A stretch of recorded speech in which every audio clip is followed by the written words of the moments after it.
Então vamos ver uma aula aqui agora sobre geometria molecular. A geometria molecular é o tópico da química que trata sobre o formato das moléculas, ou seja, como que os átomos que formam as moléculas estão dispostos nos espaços. Legal? Então primeiro, vamos dar uma olhada aqui nas principais geometrias moleculares que a gente pode encontrar. Então, primeiro formato possível e o mais simples é o formato linear, como representado aqui à direita. Por exemplo, aqui nós temos 3 átomos dispostos formando uma linha, no qual o ângulo de ligação aqui é um ângulo de 180 graus. Então, formato linear. Além do formato linear, a gente tem também o formato angular como possível. No formato angular, os átomos estão dispostos entre si formando um ângulo aqui. Legal? Parece um bumerangue, né? Temos também o formato trigonal plana, no qual os átomos estão dispostos numa geometria semelhante a um triângulo e o ângulo de ligação aqui é de 120 graus. Formato piramidal, que como o nome diz, é semelhante a uma pirâmide, certo? E o formato tetraédrico. O formato tetraédrico é semelhante a uma pirâmide de base triangular. Só que, diferentemente da geometria piramidal, que não tem um átomo acima, na geometria tetraédrica temos um átomo acima. O ângulo de ligação aqui é próximo dos 109 graus. Então, geometria linear, angular, trigonal plana, piramidal e tetraédrica. São as principais formas geométricas que a gente vai encontrar. Legal. As moléculas mais simples que a gente tem são as chamadas moléculas di ou biatômicas, formadas por exclusivamente 2 átomos. No caso das moléculas serem di ou biatômicas, a geometria será necessariamente linear, né? Porque, dá uma olhada aqui, ó. 2 pontos no espaço, quando conectados, formam sempre uma reta. Então, se a molécula tiver somente 2 átomos, quando eles estiverem conectados, a geometria vai ser linear, vai formar uma linha reta. Por exemplo, O2, H2, N2, Cl2, CO, HCl, HF, HI, todas moléculas diatômicas. Então, geometria sempre linear. E aí você pergunta, pô professor, mas e no caso de moléculas poliatômicas?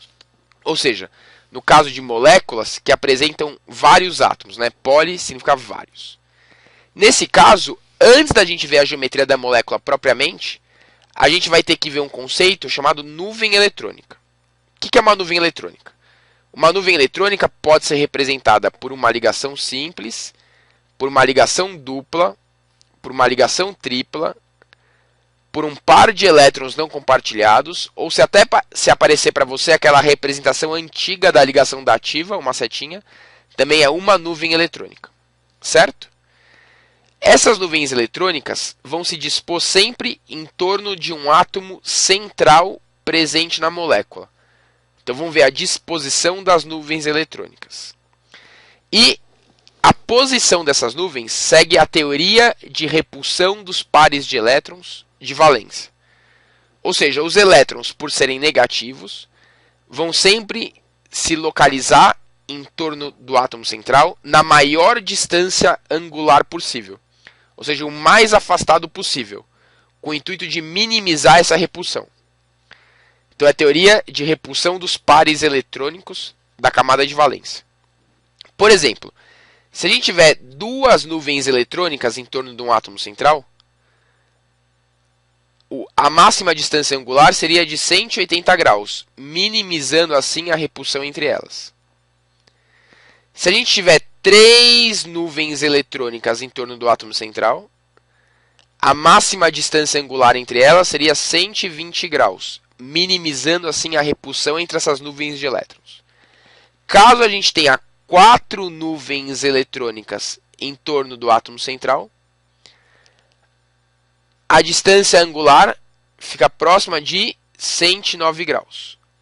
Então, para moléculas poliatômicas mais complexas, a gente tem que analisar a disposição das nuvens eletrônicas e como os átomos vão estar ligados no átomo central. Porque a geometria molecular ela é determinada pela posição dos átomos, beleza? Só que essa posição dos átomos é influenciada pela posição das nuvens eletrônicas, como a gente vai ver numa próxima videoaula. Só para finalizar esse assunto por enquanto, eu quero falar com vocês 2 pontos importantes. As geometrias lineares, angulares e trigonal plana são chamados de formas geométricas planas. Porque só representando no plano do papel, a gente já consegue diferenciar uma da outra perfeitamente e entender qual que é a forma de conexão dos átomos e como esses átomos estão dispostos. Já a geometria piramidal e tetraédrica são chamadas de formas geométricas espaciais. Porque a melhor maneira de enxergar uma pirâmide e o tetraedro seria considerar a disposição espacial deles, ou seja, a tridimensionalidade. Por isso que aqui eles estão desenhados em perspectiva. Então fique esperto que isso aqui é importante. Forma linear, angular e trigonal plana são formas planas, e forma piramidal e tetraédrica são formas espaciais. Tudo bem? Então tem uma tarefinha aí para você fazer. Daqui a pouco a gente está de volta.